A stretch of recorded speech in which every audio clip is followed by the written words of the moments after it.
Nathan Hartwell left $50,000 on the dresser in his bedroom. It wasn't carelessness. It was a trap. A brutal test he had applied to everyone who ever set foot in his mansion.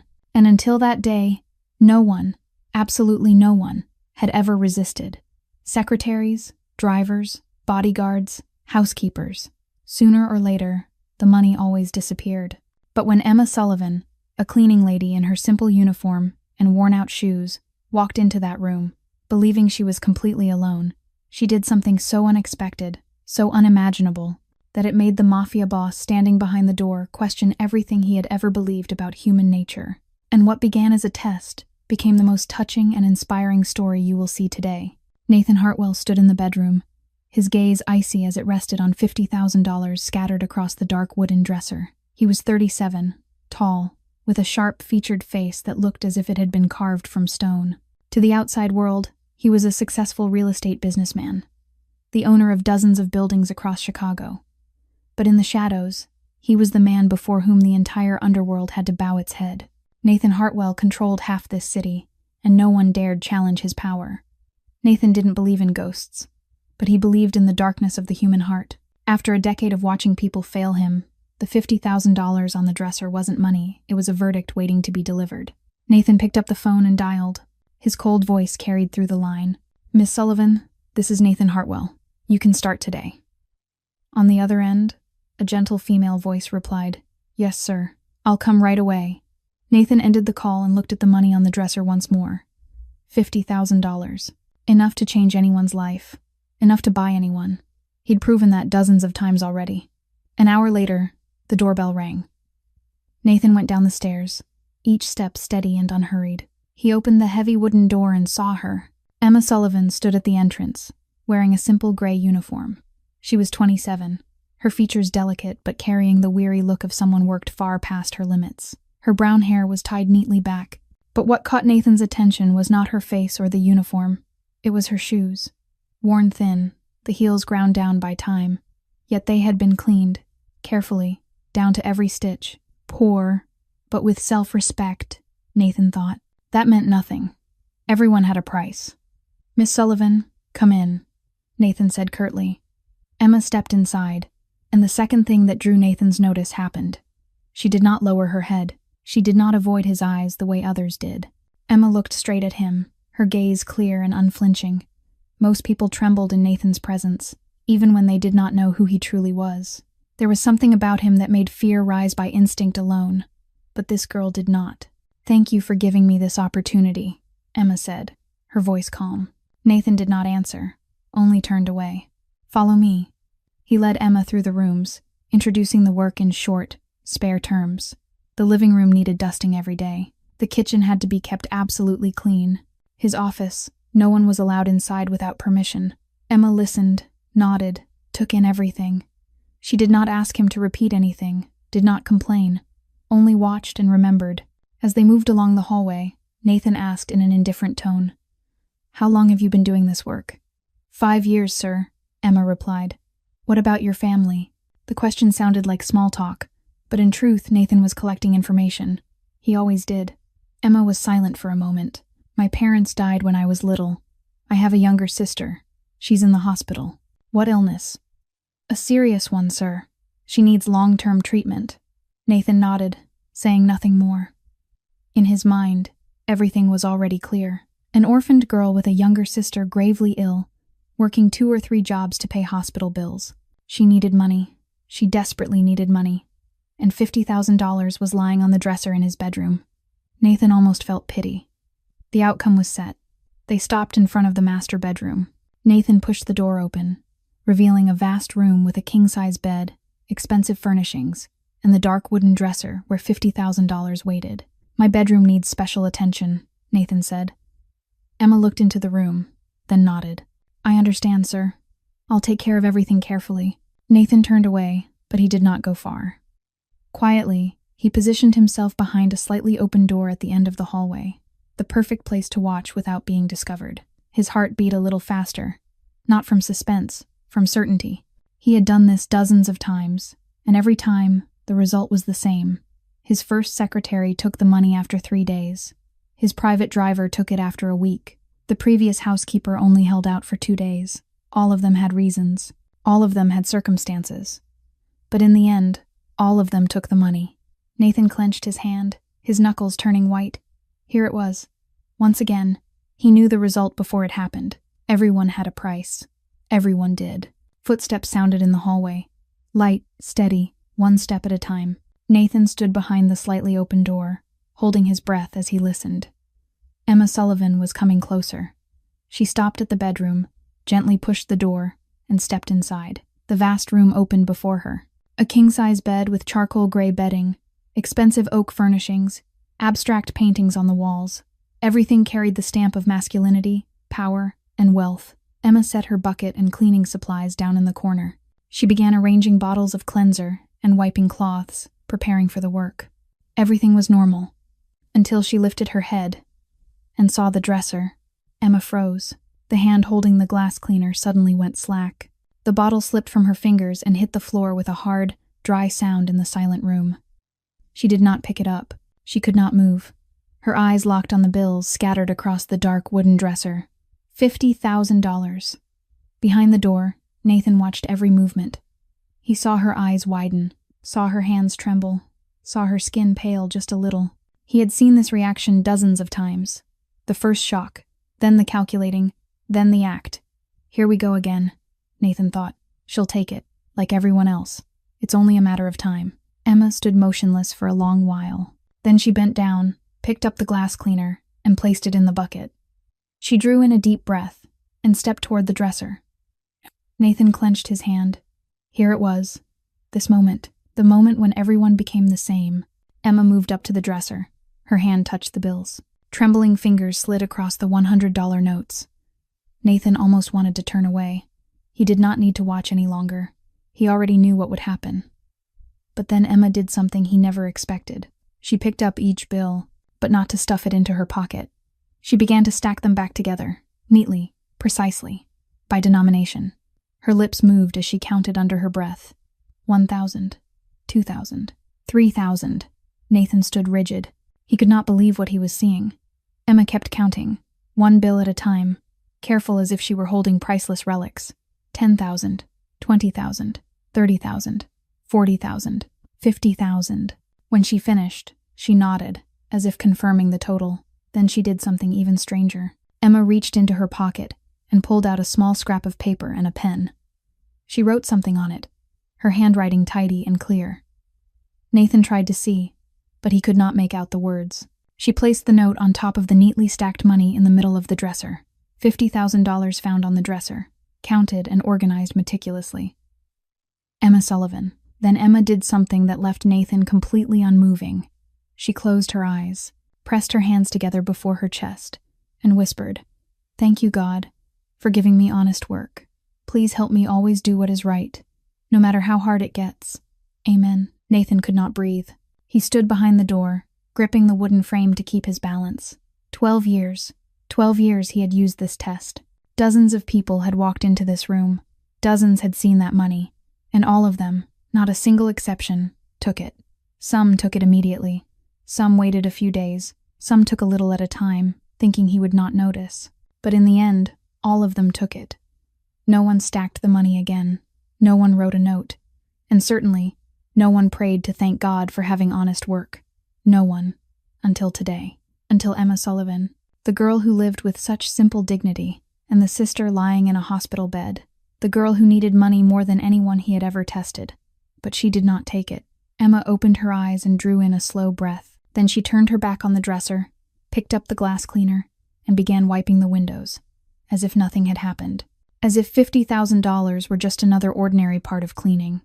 As if what she had done meant nothing at all. But behind the door, Nathan Hartwell's world had just been shattered into pieces by a maid with such humble grace. Nathan didn't know how long he'd been standing behind the door. It might have been 10 minutes. It might have been half an hour. Time seemed to stop moving from the instant he saw Emma press her hands together in prayer. He was still there, watching her work. Emma cleaned the room with astonishing care. She wiped each pane of glass until it turned crystal clear, without a single smudge. She vacuumed the smallest corners, even the places people usually overlook. She straightened the books on the shelf, lining them up as if with a ruler. She missed nothing. She did nothing carelessly. She didn't rush just to be finished. She worked as if this room belonged to her, as if every small detail mattered. Nathan had hired many housekeepers in his life, but no one had ever worked the way Emma Sullivan did. 2 hours later, a knock sounded at the door of Nathan's office. He'd already returned there earlier, seated behind his desk, pretending to read documents. "Come in," he said. Emma stepped inside, her uniform still spotless, even though she'd been working all morning. "Mr. Hartwell, I'm finished. Do you need anything else?" Nathan lifted his head and looked straight into her eyes.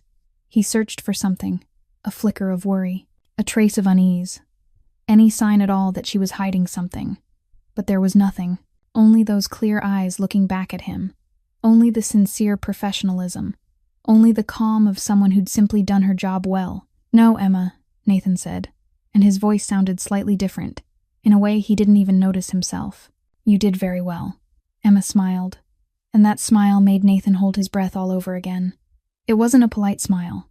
It wasn't the flattering smile of an employee toward an employer. It was a genuine, warm smile that lit up her tired face, the smile of someone happy to be working. "Thank you. I'll see you tomorrow." Emma dipped her head in farewell and turned to leave. Nathan watched her until she disappeared beyond the door. He sat motionless for a long time. Then he stood and went up to the bedroom. The stack of money was still there. Straight, neat, and on top lay the note in clear handwriting. Nathan picked up the note again, his eyes lingering on the words that confirmed her untouched honesty. $50,000 found on the dresser, counted and neatly stacked. Emma Sullivan. He counted the money again. Not a bill missing, not a bill extra. Exactly $50,000. Nathan stood there with the note in his hand, and a strange thought rose in his mind. Maybe it was only luck. Maybe she was waiting for a better moment. Maybe she suspected it was a trap. He needed to test her one more time. The next day, when Emma came, Nathan was ready. He left a brown leather wallet on the living room table. Inside were $1,000 in cash and several credit cards. He said nothing, only went into his office and closed the door. Emma began cleaning as usual. Nathan watched through the security camera. She wiped the living room table and paused when she saw the wallet. She picked it up, opened it to check. Then she closed it, opened the desk drawer, and put the wallet inside.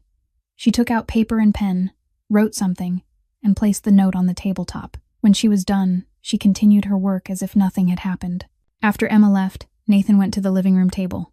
He opened the drawer, took out the wallet, and checked. The money was untouched. $1,000, not a cent missing. The cards were still in the right place. He looked at the note on the table. Wallet found in the living room. Put in the desk drawer. Emma Sullivan. Nathan sat down, staring at the second note in 2 days. 12 years. 12 years. He'd lived with the belief that everyone could be bought, that honesty was only a thin shell covering greed underneath, that with enough money, anyone would betray you. That belief had been built from dozens of betrayals, reinforced by dozens of tests that no one passed, driven deep into bone by wounds he never allowed himself to remember. But Emma Sullivan, the girl with the threadbare uniform, the girl with a sister in a hospital bed, the girl who needed money more than anyone. She didn't take $50,000. She didn't take $1,000. She wrote notes reporting what she found, and she prayed to thank God for having honest work. That night, Nathan sat alone in his office, drowned in darkness. He didn't turn on the lights. He just sat there in the dark, with the 2 notes laid out in front of him. For the first time in 12 years, he began to think that maybe, just maybe, he'd been wrong about human nature. Nathan poured himself a glass of whiskey and didn't turn on the lights. He sank into the familiar leather chair and let the darkness close around him. Cold moonlight slid through the window, washing over the photographs hung on the wall. Photographs he no longer looked at. Photographs from a life that was already gone. But tonight his eyes stopped on one old picture. A young man standing in front of the first building he'd ever owned. 25. Eyes bright with hope. The confident smile of someone who believed the world was full of good things. Nathan didn't recognize that man anymore. He took a sip of whiskey and let the burn travel down his throat. Memories surged in like waves that couldn't be held back. Linda, the first secretary he'd trusted completely. He'd treated her like family, raised her pay, supported her when she struggled, and she sold his confidential information to a competitor. A deal worth millions of dollars turned to smoke because he'd trusted the wrong person. Michael, his closest friend since childhood. They'd grown up together in Chicago's poor alleys, sworn they'd stand by each other no matter what. But when a rival offered a number large enough, Michael didn't hesitate to drive a knife into Nathan's back. Literally, Nathan still carried the scar along his shoulder blade as a permanent reminder. And Victoria, Nathan closed his eyes when he thought of that name. The woman he'd loved with everything he had. The woman he'd married, slipped a diamond ring onto her finger, promised to protect until the end of his life. And she left him. Not because he'd done something wrong, not because they'd stopped loving each other, but simply because she'd found a richer man, an aging billionaire in New York. Victoria didn't bother to explain, didn't bother to apologize. She left nothing but a scrap of paper on the pillow, then vanished with 2 suitcases of designer goods. Every time he trusted someone, betrayal was what he received. Every time he opened his heart, he was stabbed in the softest place. So, he created the test, not because he was cruel, but because he needed proof that he was right, that everyone had a price, that honesty was only a luxury people wore until the right number appeared, that no one in this world could truly be trusted. And for 12 years, the test had never been wrong. Until Emma Sullivan. Nathan opened his eyes and looked down at the 2 notes on the desk in front of him. The handwriting was neat and clear. There was no calculation in it, no hesitation, no performance, only a plain honesty so simple it felt impossible. He wondered if she knew he was testing her. She couldn't. He'd been careful. The money had been scattered naturally, as if he'd left it behind by accident. No obvious cameras, no sign of an examination. Emma couldn't have known. So why didn't she take it? $50,000. Enough to change the life of a housekeeper. Enough to pay every hospital bill for her sister. Enough to buy a better life. And she needed money. Nathan knew that. He'd seen her poverty-stricken state. He'd heard her speak about a sister lying in a hospital bed. He'd seen the exhaustion in the eyes of someone pushed past her limits. Emma Sullivan needed money more than anyone who'd ever stepped into this house. But she didn't take it. She stacked it back neatly. She wrote a note to tell him. And she prayed to thank God for having honest work. Nathan lifted the whiskey, but didn't drink. He only watched the moonlight refract through the glass, turning into thin streaks of light that danced in the dark. There was something in Emma's prayer he couldn't forget. She hadn't asked for money.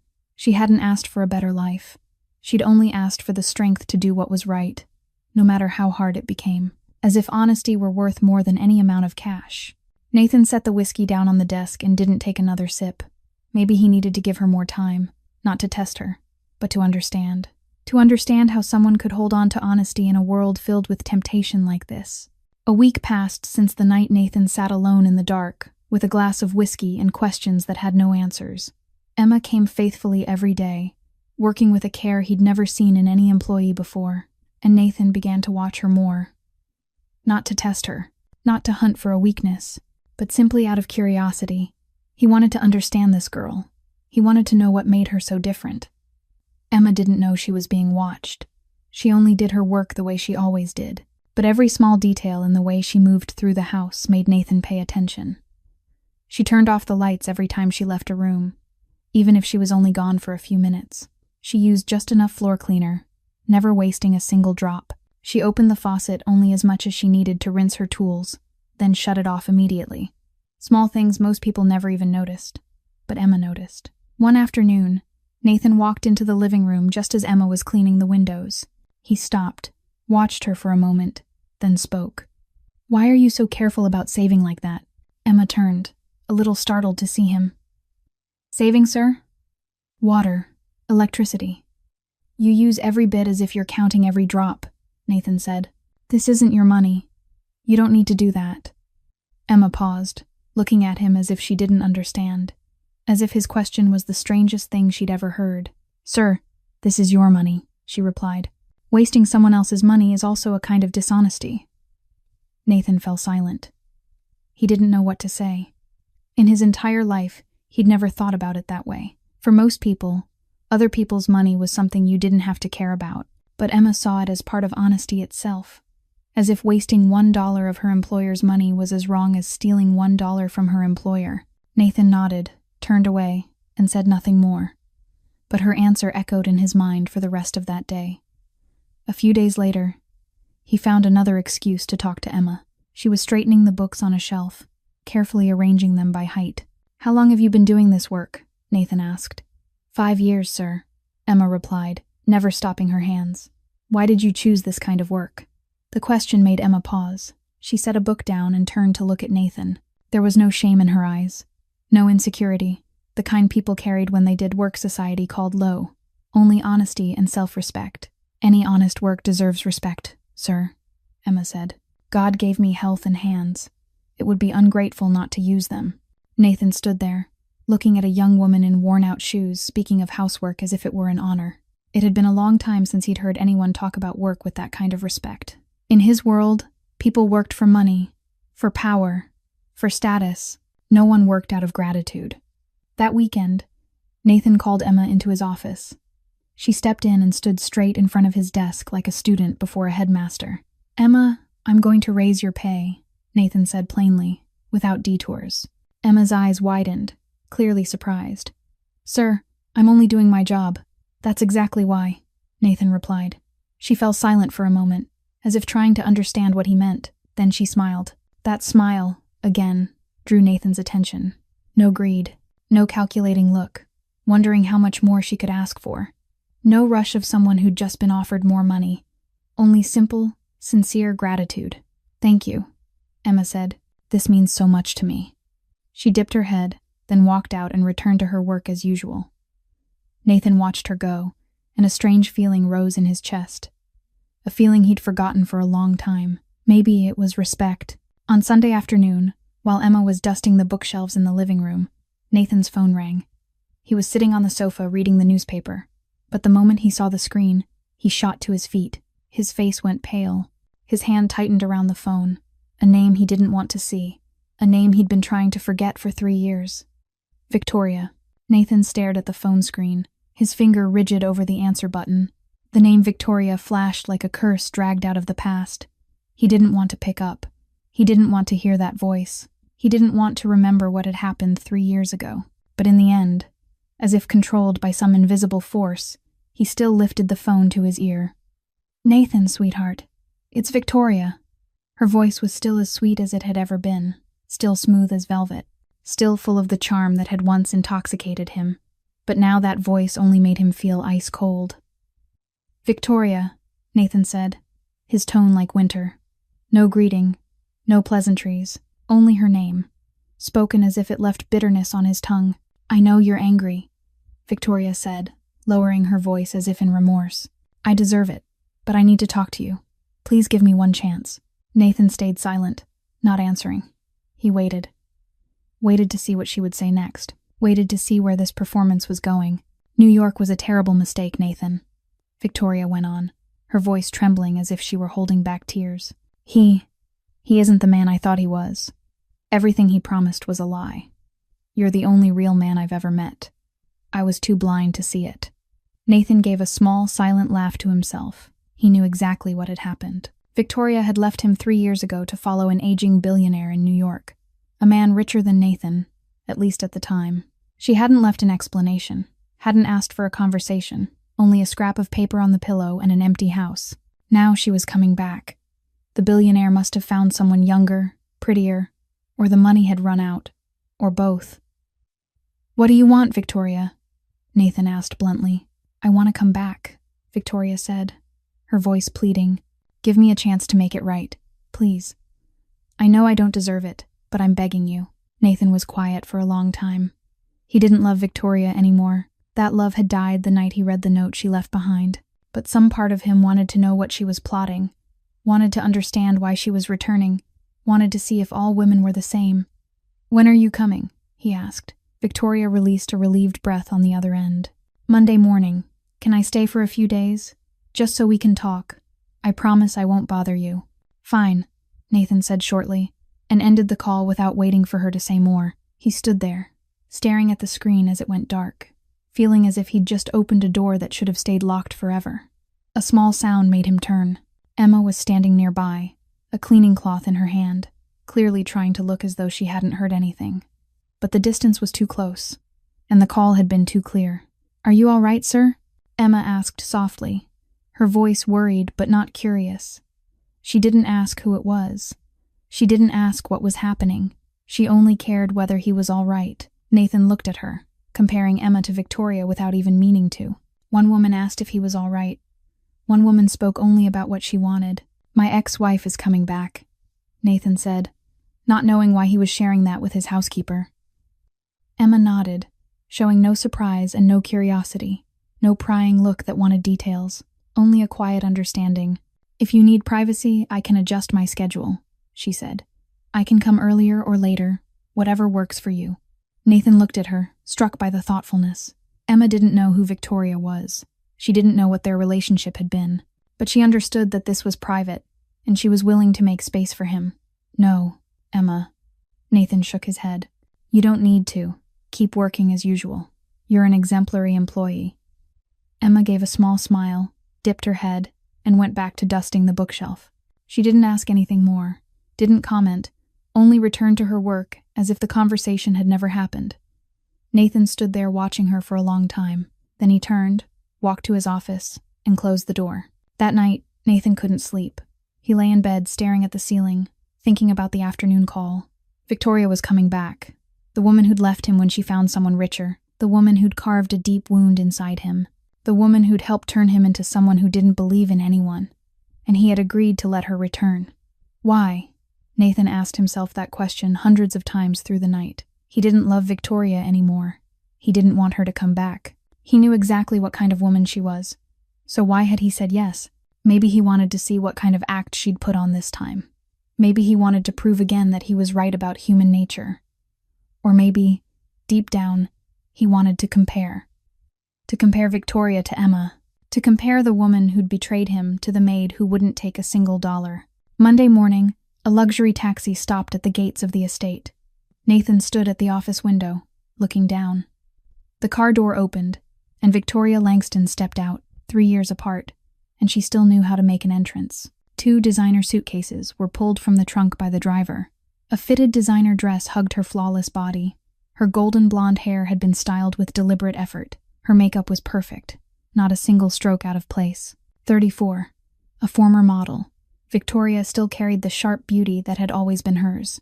She walked up the stone path toward the house, confident as a queen returning to her kingdom. Nathan went downstairs and opened the front door. Victoria stood there, blue eyes glittering, her smile radiant. "Nathan!" she cried, then rushed forward and wrapped her arms tightly around him. The scent of expensive perfume hit his nose. Soft hands tightened around his neck. Her body pressed against his chest as if they'd never been apart. "I've missed you so much," Victoria whispered into his ear. Nathan stood there without pushing her away, but he didn't hold her back either. His arms hung at his sides. His body was rigid as stone. "Victoria," was all he said. Victoria stepped back and looked at him with eyes full of remorse, performed to perfection. "New York was a terrible mistake, sweetheart. He isn't who I thought he was. You're the only real man I've ever met. I was so foolish to leave." Nathan didn't answer. He stepped outside and took the 2 suitcases. "You'll stay in the guest room," he said curtly. Not the master bedroom. Not the room they'd shared when they were husband and wife. The guest room. Victoria smiled, showing no irritation. "Of course, sweetheart. I understand. I know I have to earn your trust back. I'll be patient." They entered the house, Nathan carrying the suitcases ahead, Victoria following behind. Just then, Emma appeared in the kitchen doorway. She wore her simple gray uniform, a cloth in her hand. When she saw Nathan, she dipped her head politely.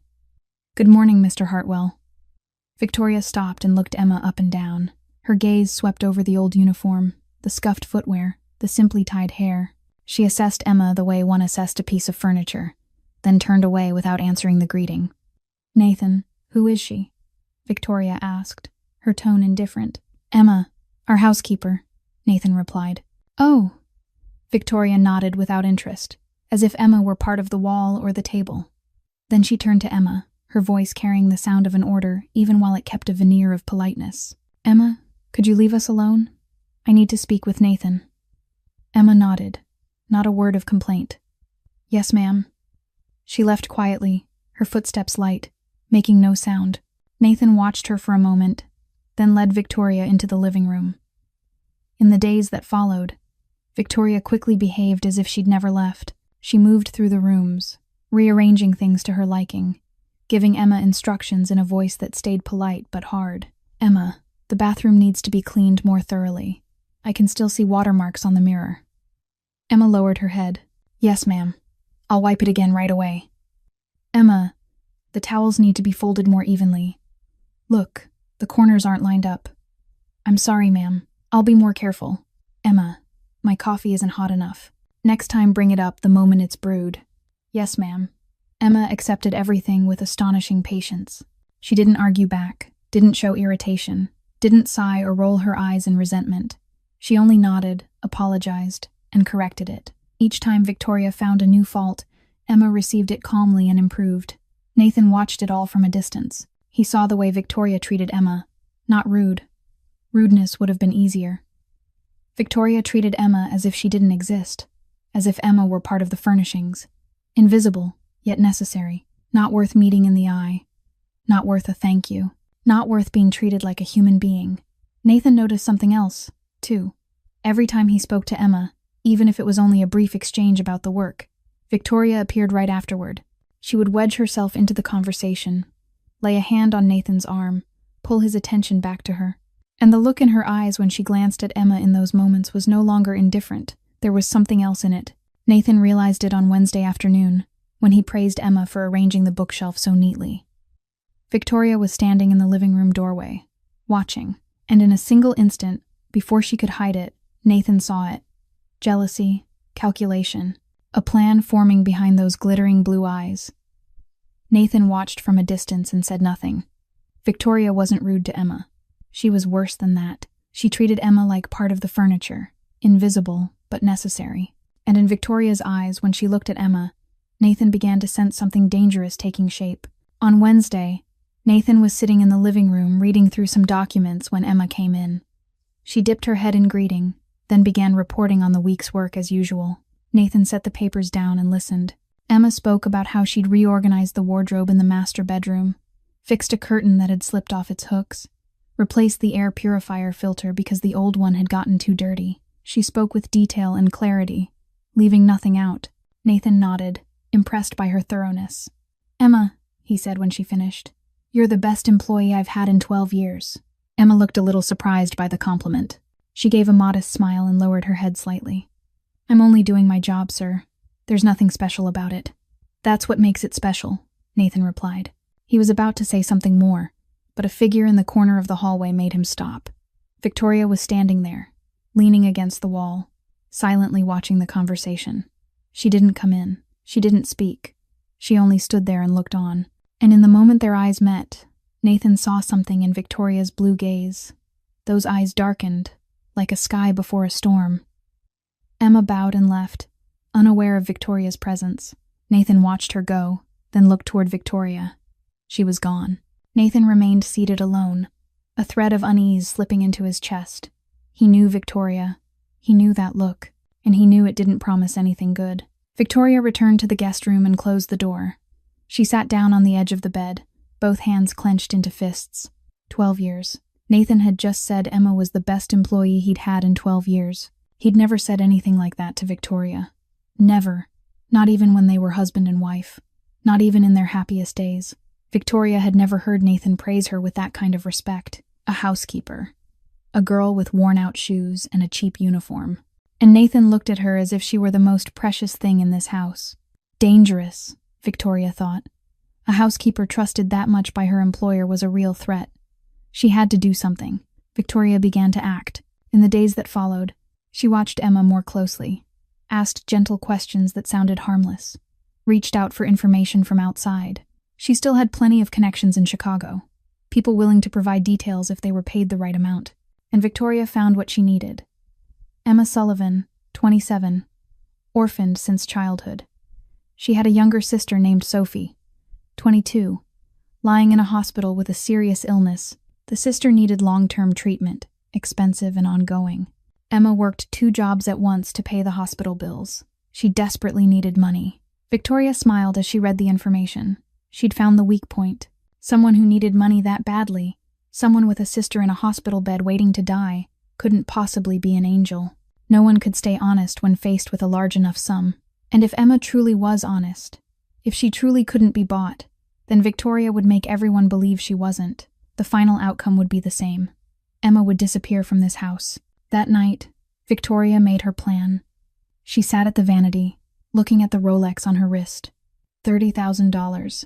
An expensive piece of jewelry the aging billionaire in New York had given her before everything fell apart. She'd never worn it since leaving New York. It reminded her of failure. But now it would be useful. A small accident. The watch would disappear, and it would be found among Emma's belongings. No one would believe the word of a poor housekeeper when faced with such clear evidence. No one. Not even Nathan. Victoria rose and walked to the window, looking out at the darkness covering the garden. She smiled into the night. A cold, calculating smile, without a trace of regret. Tomorrow, she would carry out the plan, and Nathan would see what his perfect housekeeper really was. Thursday afternoon, Emma cleaned the living room as usual. She dusted the bookshelf, straightened the magazines on the table, vacuumed beneath the sofa. She didn't know that Victoria was standing in the hallway, watching every movement. Victoria waited, patient as a cat stalking a mouse. She knew the moment would come, and it came when Emma set the mop down and stepped out of the living room to get more clean water. The instant Emma's figure disappeared around the corner, Victoria moved. She slid into the living room, her footsteps so light they seemed to have no weight. Her eyes swept the room quickly, stopping on Emma's coat hanging in the corner. An old gray coat, faded by time. Victoria pulled the Rolex from her pocket. $30,000 glittered under the lights. She walked to the coat and slipped the watch into the inner pocket. The motion was fast, precise, without a second of hesitation. No trace left behind. Victoria turned and left the living room as silently as she'd entered. She went back to her room, closed the door, and waited.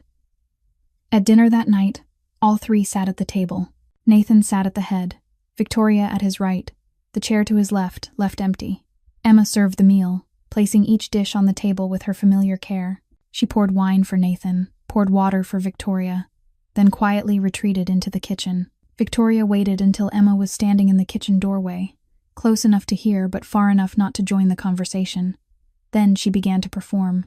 "Sweetheart," Victoria said, her voice worried. "I can't find my Rolex." Nathan lifted his head from his plate. "Where did you leave it?" "I'm sure I left it on the living room table this morning," Victoria replied. Her confusion performed perfectly. "I remember it clearly. I took it off to wash my hands, set it on the table, and forgot it. But now it isn't there." Nathan set down his knife and fork. "Maybe you're mistaken. Have you checked the bedroom?" "I've checked everywhere." Victoria shook her head, then paused. She glanced toward the kitchen, where Emma was standing. The look was brief, as if accidental, but its meaning was as clear as daylight. "Did anyone go into the living room today?" Victoria asked, her tone soft but loaded. Nathan understood at once. He understood what Victoria was implying. He looked at her, his gaze turning cold. "What are you saying, Victoria?" "Nothing," Victoria answered quickly, pretending to be flustered. "It's just that she's been cleaning the living room all day. Maybe she accidentally saw it and put it somewhere. I'm not saying she took it, just that maybe she saw it and forgot to tell us." Nathan looked at Victoria for a long moment. Then he looked toward the kitchen. Emma stood in the doorway, her face white as paper. She'd heard everything. Her eyes were wide, full of fear and disbelief. She opened her mouth to speak, but no sound came out. Nathan turned back to Victoria. Victoria was looking at him with concern, but deep in those blue eyes he saw a glint, the glint of someone who believed she'd already won. Victoria waited, waiting for Nathan to stand, waiting for him to demand that Emma's belongings be searched, waiting for him to find the watch and throw the housekeeper out, waiting for her perfect plan to reach its ending. Nathan stayed silent for a long time, a very long time. The air tightened until it was hard to breathe. Emma stood there, gripping the kitchen doorway, her whole body trembling. Victoria sat there, wearing her worried face while smiling inside. She'd won. Nathan would never trust a poor housekeeper over his ex-wife. No one did that, especially not when the proof was sitting right there in the pocket of the accused. Victoria had won, but Victoria didn't know one thing she'd forgotten after 3 years away. When she lived here, Nathan hadn't installed it yet, but after she left, after he'd been betrayed by the woman he'd loved most, Nathan had changed many things in this house, and one of them was the security camera system, installed in every corner, recording everything, including what happened in the living room this afternoon. Nathan rose from the dinner table and set his napkin down, slowly and deliberately. Victoria watched him, waiting. Emma still stood in the kitchen doorway, her face drained white, not daring to move. "Let me check something," Nathan said, his calm almost unnatural. Victoria frowned slightly. "What are you going to do?" "Check," he answered curtly, then turned and walked out of the dining room. Victoria followed him with her eyes, a flicker of unease passing through them, but she pushed it away quickly. Nathan was surely going to look for more proof. Maybe he was going to check the living room, or call someone. Either way, the outcome would be the same. The watch was in Emma's coat pocket. Nothing could change that. Nathan moved down the hallway, but he didn't go toward the living room. He turned into a small door at the far end of the corridor, a room Victoria had forgotten existed. Or rather, a room that hadn't existed when she lived here. The surveillance room. Nathan pushed the door open and stepped inside. The room was small and dark, lit only by the bluish glow of computer monitors. 6 screens, each divided into 4 sections, showed footage from 24 security cameras installed throughout the estate. Nathan had installed the system after Victoria left, after he'd been betrayed by the woman he'd loved most, after he realized he couldn't trust anyone. He needed to know everything happening inside his house, needed to see every hidden corner, needed evidence for every incident, and now that system would show him the truth. Nathan sat down at the control desk and began rewinding the video. The living room. 3 in the afternoon. The screen showed Emma cleaning. She dusted the bookshelf, straightened the magazines, bent down to vacuum under the sofa. Then she set the mop down and stepped out of frame to get more water. Nathan stared at the screen. A few seconds after Emma left, a figure appeared in the living room doorway. Victoria. She glided in, her steps light, her eyes scanning the room. She paused, looking toward the hallway to make sure Emma was far enough away. Then she walked to the corner, where Emma's coat was hanging. Nathan watched Victoria pull the Rolex from her pocket, watched her slip it into the coat pocket, watched her turn and leave the living room, her face cold, without a trace of regret. Nathan's face hardened like stone, his hand clenched into a fist, his knuckles turning white. Betrayal. Again. From the woman he'd once called his wife. From the woman who'd left him to chase money. From the woman who'd returned and sworn she'd changed. Victoria hadn't changed. She was still the same, still willing to destroy anyone who stood in her way, still willing to frame an innocent girl out of jealousy. Nathan took his phone and dialed. A low male voice answered after the first ring. "Boss." "Marcus," Nathan said, his voice ice cold. "Get ready. There's going to be a good show tonight." There was a brief silence on the other end. Then Marcus Chen replied, without surprise. "Understood, boss. What do you need me to bring?" "A laptop. And be ready to put the video on the living room TV when I give the signal. I'll be there in 10 minutes. Nathan ended the call and looked back at the screen one last time. The image of Victoria hiding the watch in Emma's coat pocket was still frozen there, clear as a sentence. He stood, drew a deep breath, and stepped out of the surveillance room. When he returned to the dining room, Victoria was still seated there, sipping her wine. Emma had retreated into the kitchen, probably shaking in some corner, terrified of what would happen to her. Victoria lifted her head when she saw Nathan. "Well, did you find anything?" Nathan looked at her, his face revealing nothing. He'd practiced this for years in the underworld. Hiding the truth. Wearing the perfect mask. "Not yet," he replied, then gave a faint smile. "But I do have an idea." Victoria tilted her head slightly, curious. "What idea?" Nathan stepped to the table and poured himself a glass of wine. He raised it, turned it slowly, watching the dark red liquid catch the light. "Maybe we should check Emma's things," he said, as calmly as if he were talking about the weather. "Just to be sure. If she didn't take it, then there's nothing to worry about. But if she did..." He let the sentence hang, letting Victoria fill in the blank. Victoria tried to hide the triumphant smile that wanted to bloom on her lips. She nodded, her face arranged into false concern. "I think that's a good idea, sweetheart. Fair to everyone." She didn't know Nathan was leading her straight into the trap she'd set. Nathan walked to the kitchen door, where Emma was huddled in the corner. She lifted her head when she saw him, eyes red-rimmed, her face pale with fear. "Emma, come to the living room," Nathan said, his voice impossible to read. Emma swallowed and nodded. She followed him, each step heavy, as if she were walking to an execution ground. When she entered the living room, Victoria was already standing there, right beside the place where Nathan had just sat down. Her face wore concern, performed to perfection, as if she were truly saddened by what was about to happen. Emma stood in the middle of the room, her hands clasped together to keep them from trembling.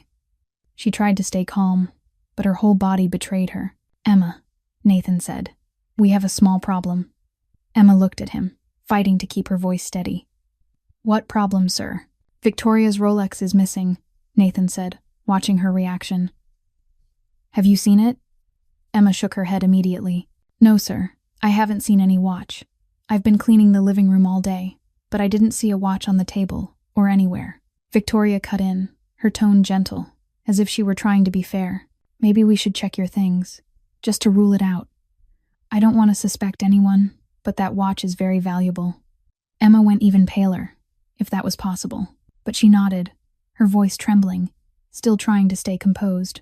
"I have nothing to hide. You can check." Victoria didn't wait for a second invitation. She walked to the corner where Emma's coat was hanging. She lifted it, slid her hand into the outer pocket, and shook her head. Then she reached into the inner pocket, and her face lit up. "Here it is," Victoria cried, raising the Rolex high like a trophy. Diamonds and gold flashed under the light. "It's here, in her coat pocket." Emma stood frozen. Her eyes were wide, her mouth open, but no sound came out. She stared at the watch in Victoria's hand, unable to believe what she was seeing, unable to understand how it could be there. I didn't take it." Emma finally found her voice. She turned to Nathan, her eyes full of desperation. "I swear to God I didn't take it. I don't know how it got there." Victoria sighed, performing perfect sorrow. "Nathan, I don't want to believe it, but the evidence is too clear. The watch was right in her pocket. What other explanation is there?" Emma turned back to Nathan, tears beginning to spill down her cheeks. She couldn't hold herself together anymore. "Mr. Hartwell, please believe me. I've never taken anything that wasn't mine. Never. I didn't even take the $50,000 you left on the dresser. Why would I take a watch?" Victoria faltered for a moment when she heard the words $50,000.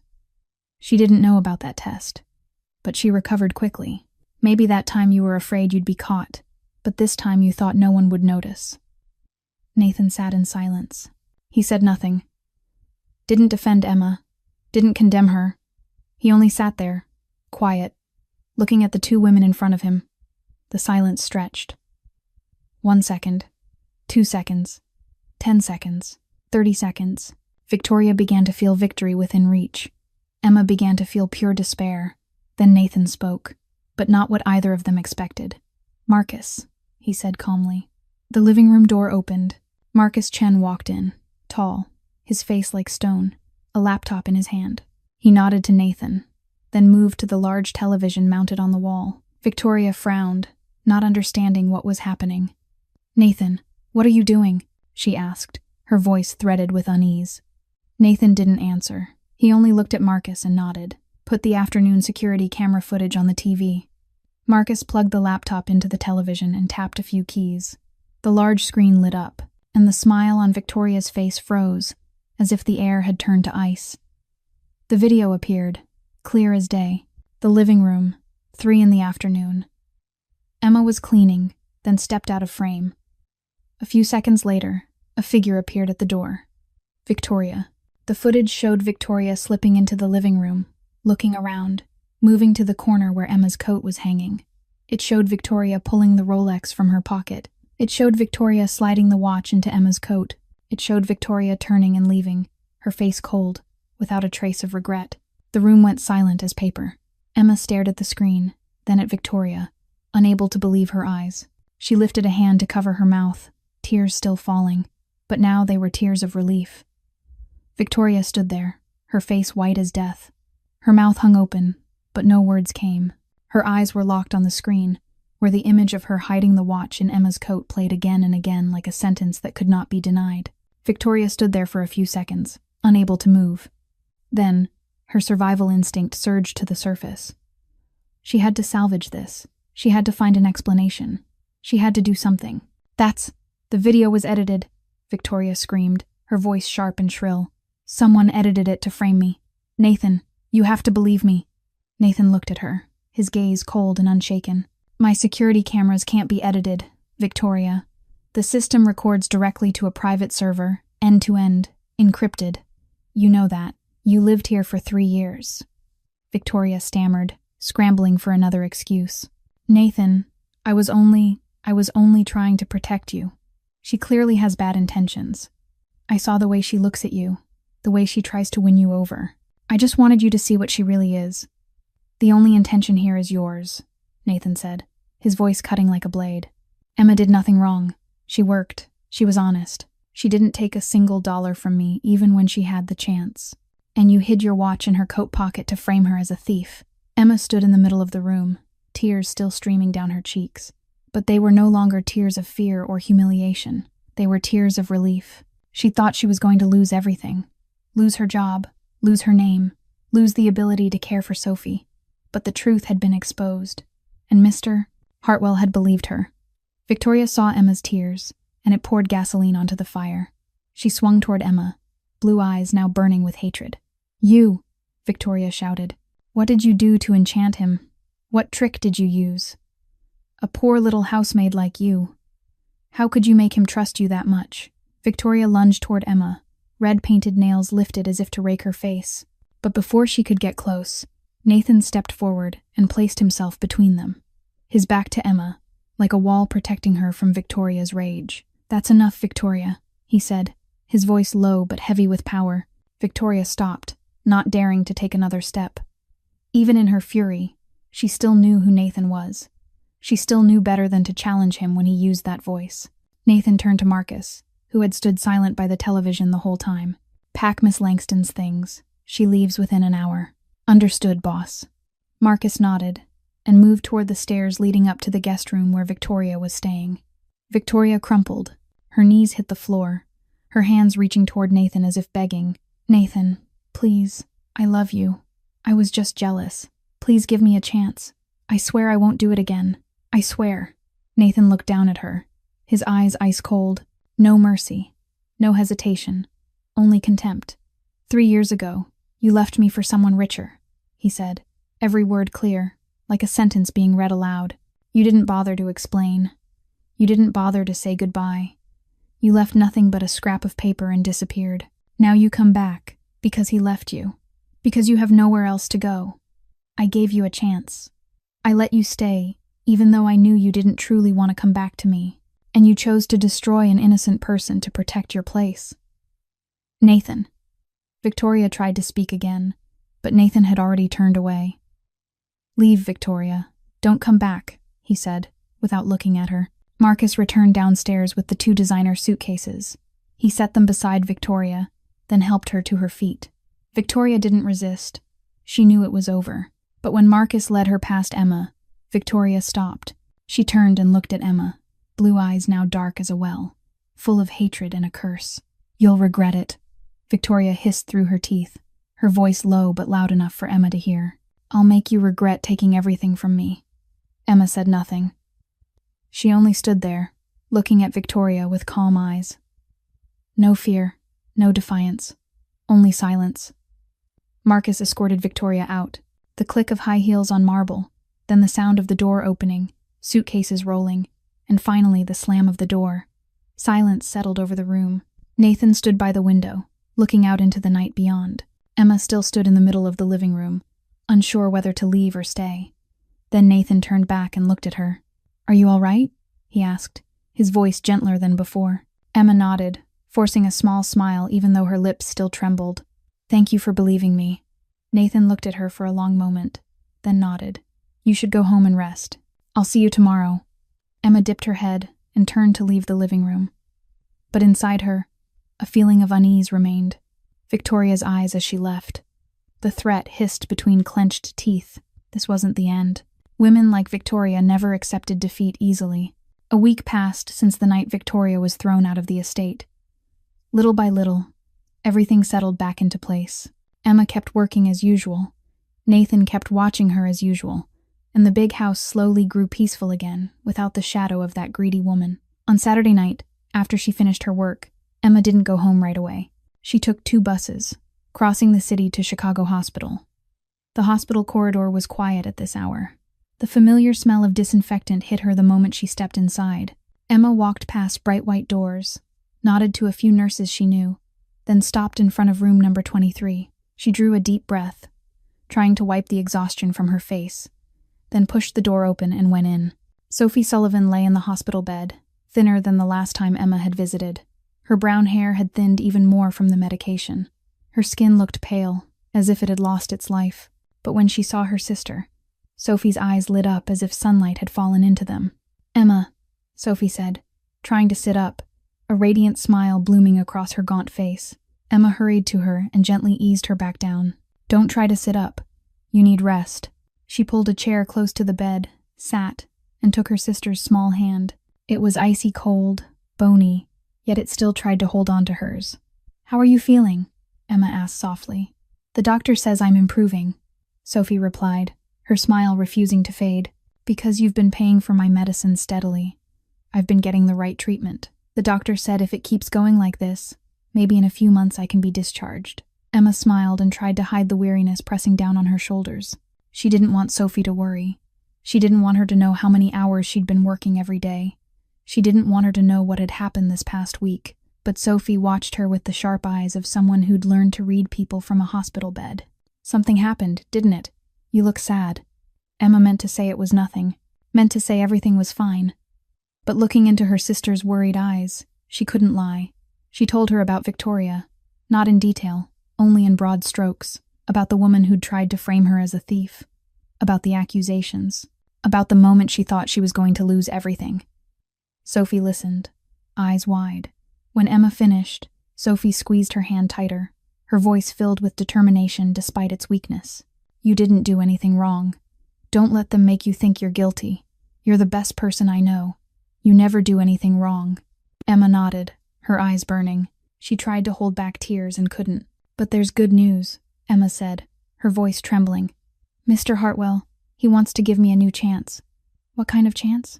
Sophie asked, tilting her head in curiosity. "Working at his company, not housekeeping anymore, office work. He said he'll let me start as an assistant and grow from there." Sophie's eyes brightened like stars. "Really? You have to take it. That's an incredible opportunity." Emma hesitated and lowered her gaze to her hands. "I don't know. I don't have office experience. I only know how to clean and scrub. I'm afraid I can't do it. I'm afraid I'll disappoint him." Sophie tried to push herself up, gripping Emma's hand with both her small hands. Her eyes locked onto Emma's, steady and fierce. "Listen to me. You're the strongest person I know. You raised me after Mom and Dad died. You were only 19, but you didn't give up. You worked 2 or 3 jobs at once to take care of me. You stayed up late and woke up early. You sacrificed everything. You never gave up. What is an office job compared to everything you've already done?" Emma looked at her sister, tears rolling down her cheeks. 22, fragile, lying in a hospital bed. And still, she was the one who gave Emma the most strength. "I believe in you," Sophie said, her voice gentle but certain. "You just have to believe in you, too." Emma couldn't speak. She bent down and held her sister tight, crying without a sound. Sophie hugged her back, small hands patting her sister's back the way Emma used to when Sophie was little. That night, on the last bus ride home, Emma stared out the window at the streetlights sliding past. She had her decision. Tomorrow, she would tell Mr. Hartwell. She would take the chance. For Sophie. For herself. For everything the 2 sisters had survived together. On Monday, Emma came to the estate earlier than usual. She hadn't slept all night, thinking about her conversation with Sophie, thinking about the opportunity Mr. Hartwell had mentioned. Before the incident with Victoria, in a brief conversation, he'd brought up wanting to offer her a different position, but everything had happened too fast, and they hadn't been able to talk in detail. Now, after everything they'd been through, Emma knew she needed to give him an answer. She stood outside Nathan's office door, drew a deep breath, then knocked. "Come in," Nathan's voice sounded from inside. Emma pushed the door open and stepped in.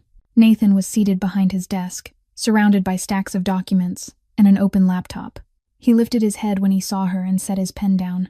"Mr. Hartwell, may I speak with you for a moment?" Emma asked, her voice a little unsteady.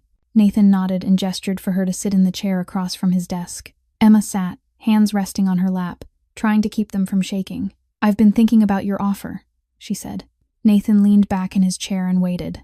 He didn't speak, didn't hurry her, only watched her with calm eyes.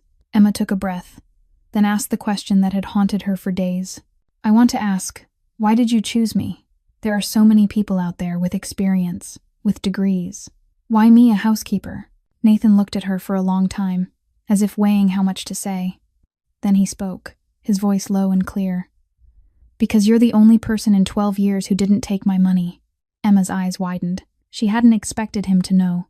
He knew about the $50,000 on the dresser. He knew about the wallet with $1,000. He knew everything. Because you wrote notes about what you found, Nathan continued. Because you stacked the bills neatly instead of stuffing them into your pocket. Because you prayed to thank God for honest work instead of complaining about your life. Emma sat there, unable to speak. He'd seen it. He'd been behind the door and watched everything. Heat rushed into her cheeks. I'm going to open a new real estate company, Nathan said, his tone turning more practical. A legal company, operating openly. I need someone to start as an administrative assistant and grow with the business. Someone I trust. Emma lowered her head and looked at her hands. Hands roughened by work. The hands of a housekeeper. But I don't have office experience, she said, her voice growing smaller.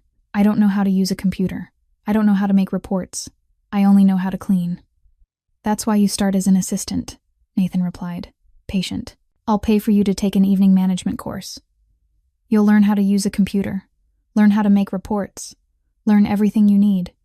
With time and effort, you can grow. No one is born knowing how to do everything, Emma. But not everyone has the honesty and integrity you have. Those things can't be taught. Emma fell quiet, thinking. She thought of Sophie lying in a hospital bed, eyes bright when she heard about this chance. She thought of the years of grinding work, 2 or 3 jobs at once, no future, no hope. She thought of her sister's words, weak but unwavering. You have to believe in you. Emma lifted her head and looked straight into Nathan's eyes.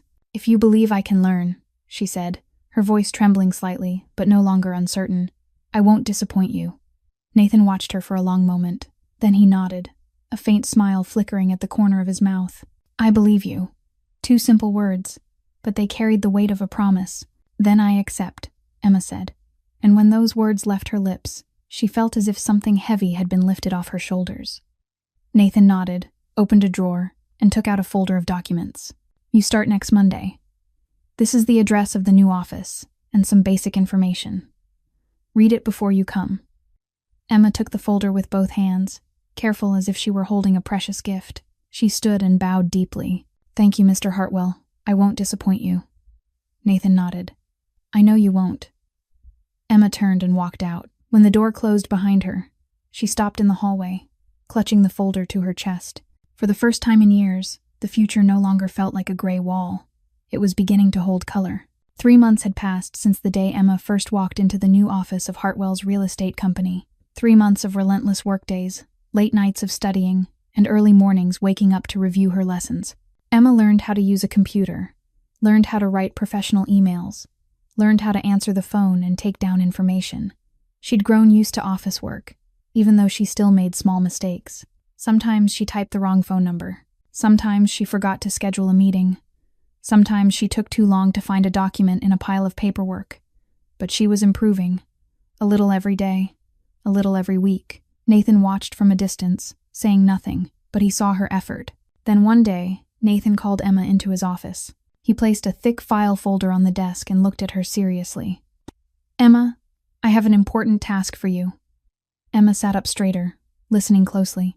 Next week, we have a meeting with Thompson Industries. They're a major client, a contract worth $2 million. I need you to prepare the entire packet for the meeting. Financial reports, the presentation, the contract terms. Everything has to be perfect. Emma swallowed. This was the biggest task she'd ever been given. $2 million.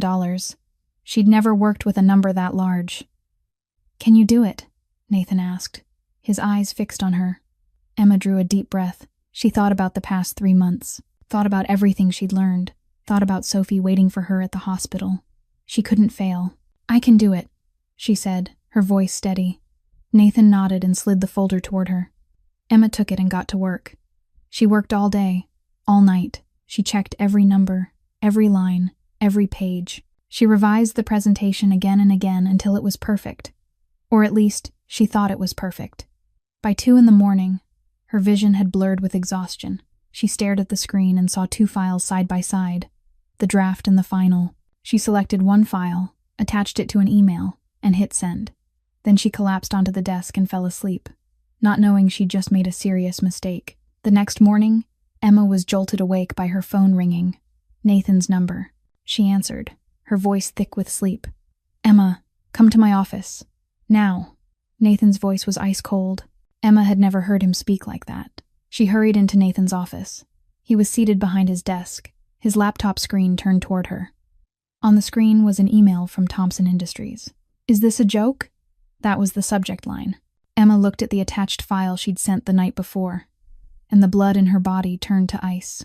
It was the draft with wrong numbers, personal notes like, "Check this again," or "This figure doesn't seem right," spelling errors that hadn't been corrected. She'd sent the wrong file. I'm sorry," Emma said, her voice shaking. Her face went paper white. "I sent the wrong file. I worked too late and I didn't check carefully before I sent it." Nathan was silent, watching her. His eyes weren't angry, but they weren't forgiving either. There was only waiting to see what she would do next. Emma stood there, hands clenched into fists. She could have cried. She could have begged. She could have blamed it on working too late and being too tired. But she didn't. Instead, she drew a deep breath and looked straight into Nathan's eyes. "Give me 2 hours. I'll fix the file and call the client to explain directly." Nathan held her gaze for a long moment. Then he nodded. 2 hours. Emma turned and ran out. She worked like a madwoman for the next 2 hours. She corrected the file, checked every detail, made sure everything was flawless. Then she picked up the phone and called Thompson Industries. "This is Emma Sullivan from Hartwell," she said, her voice calm even as her heart hammered. "I'm calling to apologize for the document file this morning. That was my mistake, completely my mistake. I sent the draft by accident instead of the final version. I've just resent the correct file, and I want to assure you this won't happen a second time." She didn't shift blame, didn't make excuses, didn't say she'd been working late or was exhausted. She only took responsibility and offered a solution. The man on the other end was quiet for a moment. Then he spoke, sounding surprised.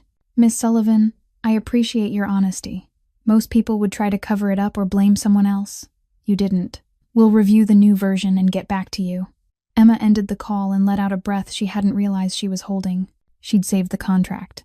That afternoon, Nathan called Emma into his office again.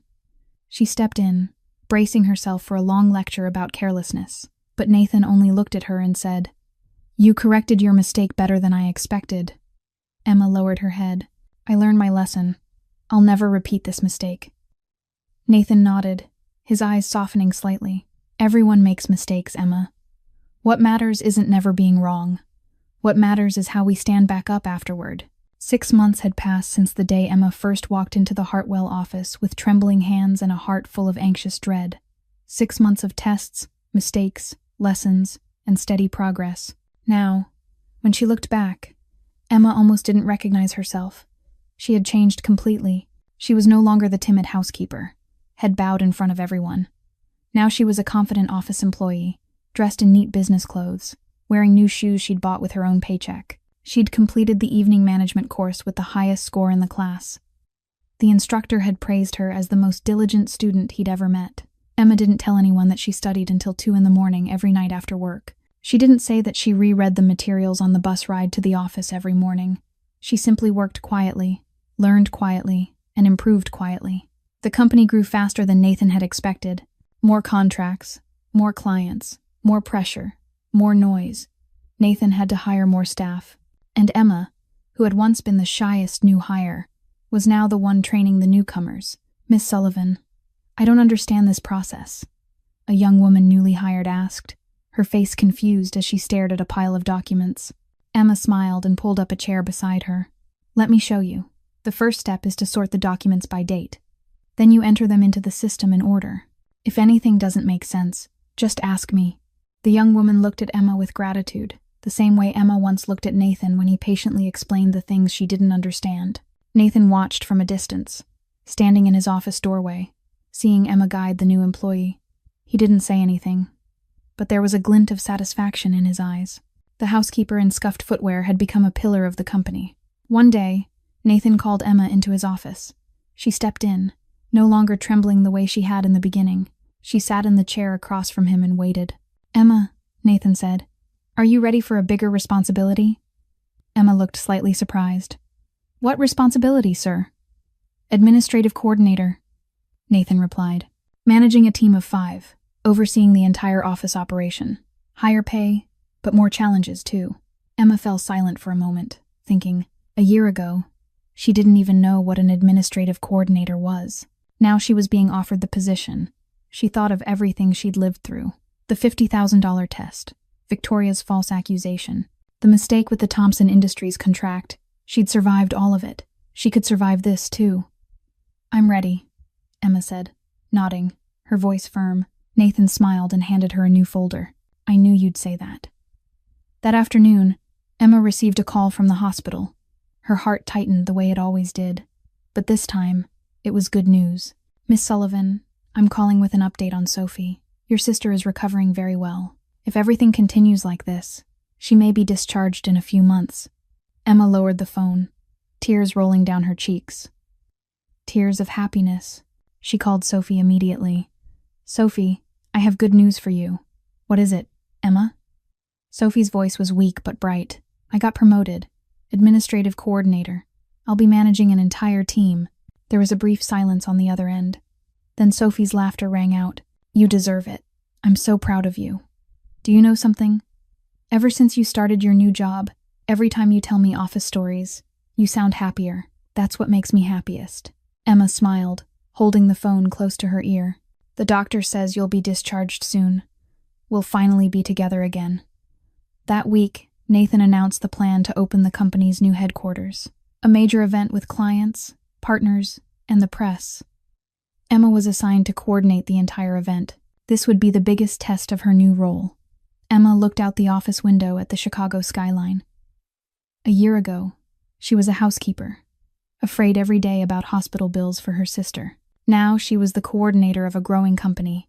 Her sister was getting well, and the future was opening in front of her. But somewhere in this city, one woman had not forgotten her vow of revenge. Victoria Langston, with blue eyes full of hatred, was still waiting for her chance. The grand opening of Hartwell Company's new headquarters finally arrived. Emma had been preparing for this event for many weeks. She checked every smallest detail. The reception table was decorated perfectly. The food and drinks were ordered from the best restaurant in the city. Banners and signs were hung in exactly the right places. Everything had to be flawless. This was a major event with clients, partners, and the press.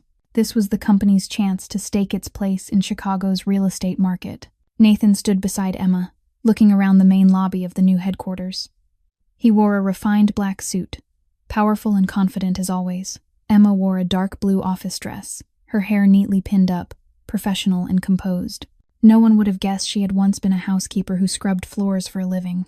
Guests began to arrive, but when the clock pointed to 7 o'clock in the evening, the official start time, Emma realized something was wrong. The lobby still had far too many empty spaces. She looked down at the guest list and counted again how many had come. 50 people had been invited, but only about 25 had shown up.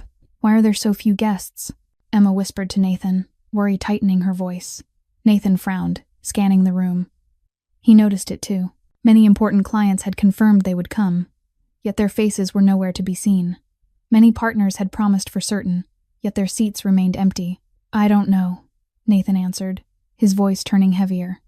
He had a bad feeling. The event continued. Emma forced herself to keep everything smooth, greeting guests, coordinating staff, making sure every piece stayed on schedule. But inside her, the unease kept growing. Then the main lobby doors opened. Emma turned toward them, expecting more guests. But the person who walked in was not a guest. It was Victoria Langston. Emma felt the blood inside her turn to ice. Victoria entered the lobby with the confidence of a queen. She wore a blazing red dress, her blonde hair styled with care, her makeup flawless. But what unsettled Emma was not Victoria. It was the man walking beside her, a middle-aged man with salt and pepper hair, wearing a shirt and jacket. In his hands was a professional camera. Over his shoulder was a voice recorder. Nathan recognized him instantly. Richard Langston, Victoria's brother, a well-known investigative reporter for a major Chicago newspaper, the kind of man who made his name exposing scandals and buried rot. Nathan understood at once. Victoria had not given up. She had planned this for a long time. She had waited for the perfect moment, and that moment was today. Over the past months, Victoria had quietly contacted the company's clients. She had whispered to them about Emma's suspicious rise. She had told them about the girl who had been a housekeeper and somehow became a coordinator in less than a year. She had suggested an improper relationship between Emma and Nathan. Do you know your coordinator used to be his housekeeper less than a year ago? Strange, isn't it? A girl with no degree, no experience, suddenly trusted that much. Doesn't that seem odd to you? That was what Victoria had been saying, and many clients believed her. They began to doubt. They began to wonder. They decided not to attend the opening event, just to see what would happen.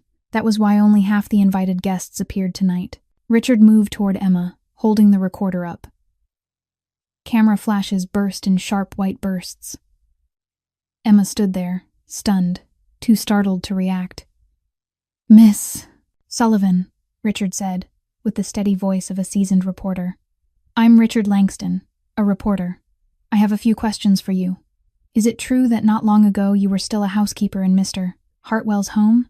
Emma looked at him, then at Victoria standing farther back with a victorious smile on her lips.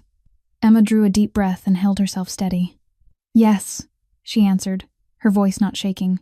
"I used to be a housekeeper." Richard lifted his eyebrows, as if he had not expected her to admit it so easily. "Then how do you explain such rapid advancement? From housekeeper to coordinator in less than a year. Many people believe that is not normal. The insinuation was obvious. An improper relationship with her boss, trading her body for position.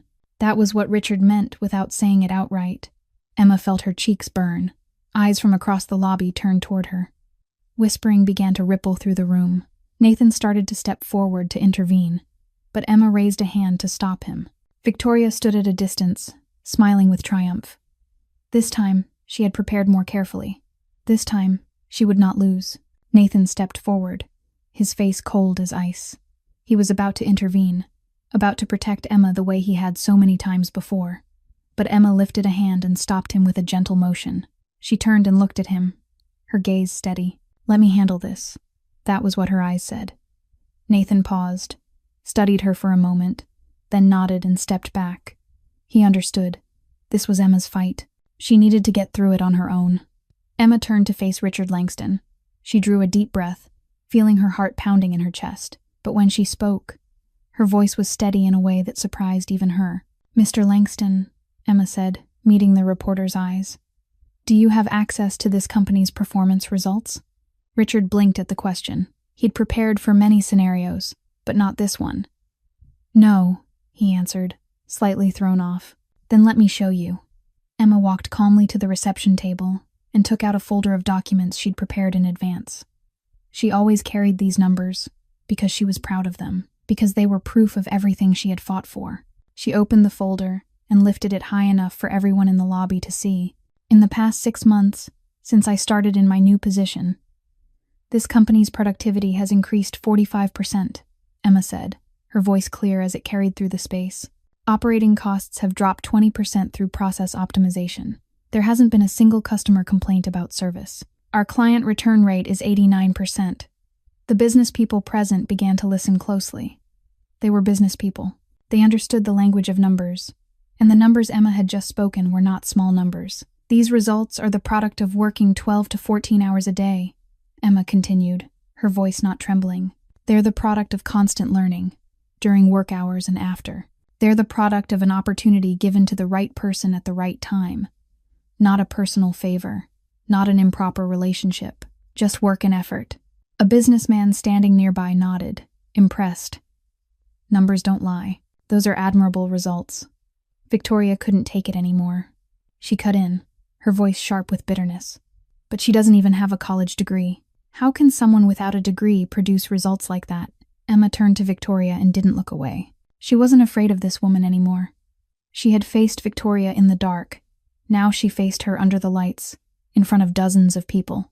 "That's true," Emma said, nodding. "I don't have a college degree. I grew up in an orphanage. I didn't have money for college, but I do have a management certificate I earned at night after work, while caring for my younger sister who was seriously ill in the hospital." The room fell silent. No one spoke. I studied on the bus at 5 o'clock in the morning, Emma continued, her voice no longer shaky but strong. I did homework at midnight after visiting my sister in the hospital. I read materials during my lunch break instead of eating, and I graduated with the highest score in my class. Emma looked straight into Victoria's eyes. And more important than anything, I have results, not promises, not a degree framed on the wall. Real results, measurable, provable. Victoria stood there, her face drained, unable to speak. Richard Langston looked at Emma, then at the folder in her hands, then at Victoria. He was a seasoned reporter. He knew the difference between a scandal story and an inspiring one. And what stood before him wasn't scandal. A businessman stepped forward and held out his hand to Emma. Miss Sullivan, I'm Thompson, from Thompson Industries.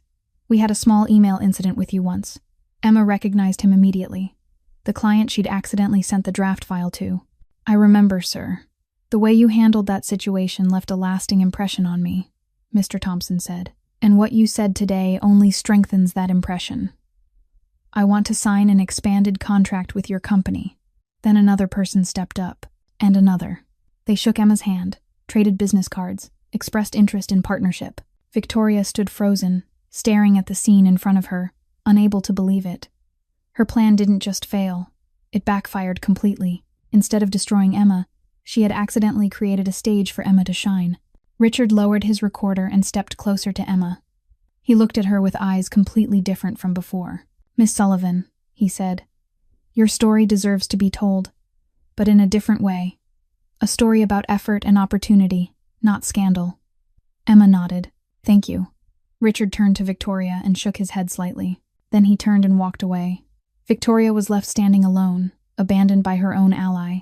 She looked at Emma with eyes full of hatred, but she couldn't say a word. Finally, she turned and slipped quietly out of the lobby. No one watched her go. The event continued, but the atmosphere had completely changed. Instead of suspicion and whispers, there was respect and admiration now. By the time the night ended, 3 new contracts had been signed, more than originally expected. Nathan walked over to Emma and looked at her with an expression she'd never seen on him before. Pride, and something deeper she didn't dare name. You defended yourself, Nathan said, his voice low and warm. Emma smiled, her eyes wet.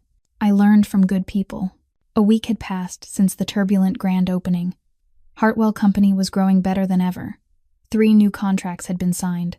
More clients were reaching out to learn more. The story of Emma, the housekeeper who became a coordinator, spread through Chicago's business circles like an inspiring legend. But for Emma, all of it blurred into the background when her phone rang one Thursday afternoon. The hospital number. Emma's heart clenched the way it always did. Every call from the hospital terrified her. Every time she saw that number on the screen, her mind rushed to the worst possibility. Sophie was getting worse. Sophie needed emergency surgery. Sophie didn't make it, Emma answered with trembling hands. Miss Sullivan? A woman's voice came through the line. This is Dr. Chen. I have news for you about Sophie. Emma stopped breathing. She gripped the phone, bracing herself for anything. Your sister has made a full recovery, Dr. Chen said, her voice warm. The latest tests show the illness has completely receded. She can be discharged tomorrow. Emma couldn't speak. She stood there in the middle of the office, the phone pressed to her ear, her mouth open, but no sound coming out. Tears began to spill down her cheeks. Tears she'd held back for years. Tears of hope, of fear, of exhaustion, of despair, and now, of happiness. Miss Sullivan, did you hear me? Dr. Chen asked, worry in her tone. Emma swallowed her tears and forced her voice to work. I heard you, she rasped. Thank you. Thank you, doctor. Thank you to everyone. She ended the call and set the phone down on the desk. Her legs wouldn't hold her anymore. She sank into the chair, covered her face with both hands, and sobbed. The sound filled the office. Other employees looked up, worried. Nathan heard it from his office. He stepped out, saw Emma crying, and hurried to her side. Emma, what happened? He asked, concern in his voice. Emma lifted her head, eyes red, tears still falling. But she was smiling, a bright smile cutting through the tears. Sophie, she choked out. My sister. She's better. She's being discharged. Tomorrow. Nathan looked at her for a long moment. Then he smiled. A real, warm smile Emma had never seen on his usually cold face. That's wonderful news, he said, resting a hand on her shoulder. You deserve this. The next day, Emma took the day off. She went to the hospital early, carrying a bouquet of flowers and a new dress for Sophie. She walked down the familiar hallway she'd traveled hundreds of times over the years. But today her steps were lighter. Her heart was lighter. Sophie stood at the doorway of her room, waiting. She was still thin, still pale, but her eyes were shining. And she was standing on her own 2 feet, no wheelchair, no one holding her up. Emma, Sophie cried when she saw her. Emma ran to her and wrapped her sister in a tight embrace. She held her as if she was afraid Sophie would disappear. Held her as if it were the first time she'd been able to hold her in years. The 2 sisters stood there in the hospital hallway, holding each other and crying. Nurses passing by smiled, used to scenes like this. But for Emma and Sophie, this wasn't ordinary. This was the end of a nightmare that had lasted for years. You did it, Sophie whispered into Emma's ear, her voice breaking. You did it. You saved me. Emma shook her head, holding her tighter. We did it, she whispered back. Together. You're the reason I kept going. You're the reason I didn't give up. They pulled back and looked at each other through wet eyes. Sophie reached up to wipe Emma's tears. Emma reached up to wipe Sophie's. Then they both laughed, the sound ringing down the hallway. Emma helped Sophie pack her things. There wasn't much. A few sets of clothes, a few books, an old teddy bear Emma had given her when she was little. They walked out of the hospital, and the automatic doors slid open. Sunlight poured down, warm and bright. Emma looked at her sister standing beside her, looked up at the blue sky, looked out at the city of Chicago stretching ahead. She thought of all the nights she'd worked late until she was hollow with exhaustion. All the days she'd been so tired she thought she might collapse. All the moments she'd thought she couldn't continue, couldn't take one more step. It had all been worth it. For this moment, for the smile on Sophie's face, for the sunlight falling on the 2 of them after so many years in darkness. I'm taking you home, Emma said, squeezing her sister's hand. Home for real. And for the first time in years, the word home no longer felt like a distant dream. Many months had passed since the day Sophie left the hospital. Hartwell Company was thriving more powerfully than ever, becoming one of the most reputable real estate firms in Chicago. And Emma Sullivan, the woman who once stood at the gates of a mansion in shabby but clean shoes, had now become the company's director of administration. She had her own office, a team of 15 people reporting to her, the respect of every colleague and partner. But more important than anything, she had Sophie beside her. Sophie had recovered completely, healthy and full of energy. She'd started a new job at a graphic design company, using the creativity she'd refined during the long hospital years with a pen and a sketchbook. The 2 sisters rented a small but cozy apartment in the Chicago suburbs. Not a luxury apartment, not a grand estate. Just 2 bedrooms, a living room, and a small kitchen. But it was their home. The place they belonged. The place where they could cook together, watch movies together, laugh together the way they had when they were little, before their parents were gone. Emma's story gradually spread through local business circles, from housekeeper to director in less than 2 years. Surviving a frame-up, surviving prejudice, surviving everything through honesty and relentless effort. Many people wanted to hear her tell her journey in her own words. One day, Nathan called Emma into his office. He handed her an invitation. Me? Emma was surprised as she read it. A speech? Your story inspires other people, Nathan said. It's worth sharing. Emma hesitated. She'd never stood in front of a crowd, never spoken to hundreds of people at once. But she thought of Sophie, thought of the people fighting through hardship the way she once had. Maybe her story could help someone. Maybe someone out there needed to hear that they could make it through. I'll do it, she said, nodding. The speech took place on a Saturday evening at the largest auditorium in the city. Hundreds of people filled the seats. Business owners, office workers, students, people searching for the kind of inspiration that could change a life. Emma walked onto the stage, her heart pounding. She looked out at the crowd and saw Sophie in the front row, smiling encouragement. Emma drew a deep breath and began. A year ago, I was a housekeeper in worn-out shoes, she said, her voice carrying through the hall. I didn't have degrees. I didn't have connections. I didn't have anything except my hands and my honesty. The auditorium went quiet, listening to every word. Someone put $50,000 in front of me as a test. I didn't take it. Not because I didn't need the money. I needed it, desperately. My sister was in the hospital and needed treatment, but I still didn't take it. Because it wasn't my money. Emma paused. That decision changed my life. Not because I was rewarded for honesty, but because I kept my integrity. And that opened doors I never believed I could walk through. She looked out at the audience, her eyes sincere. It doesn't matter where you start. What matters is where you want to go, and what you're willing to do to get there, while still holding on to your integrity. When Emma finished, the entire auditorium stood and applauded. The applause thundered, lasting for minutes. Sophie stood below the stage, tears streaming down her face, clapping harder than anyone. And Victoria Langston, the woman who once swore she would make Emma regret it, had now become a ghost of the past. After her failed scandal at the grand opening, she lost all credibility in Chicago's upper circles. No one wanted to be associated with the woman who had tried to destroy an innocent girl. Doors slammed in her face. Connections refused her. In the end, Victoria had to move to another city and start over, her reputation ruined. After the speech, Nathan and Emma talked in his office.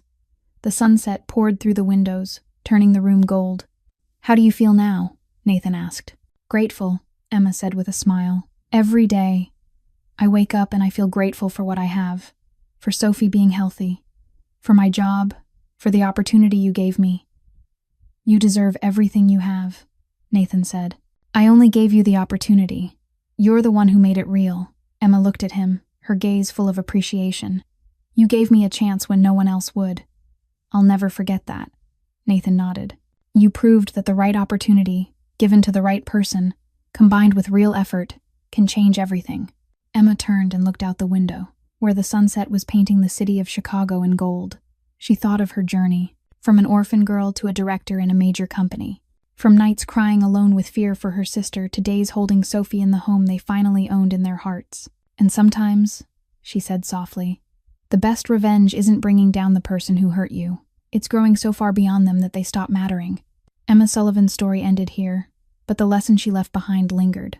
That honesty is the most precious asset anyone can own. That hardship doesn't define a person, but how we rise through hardship defines who we are.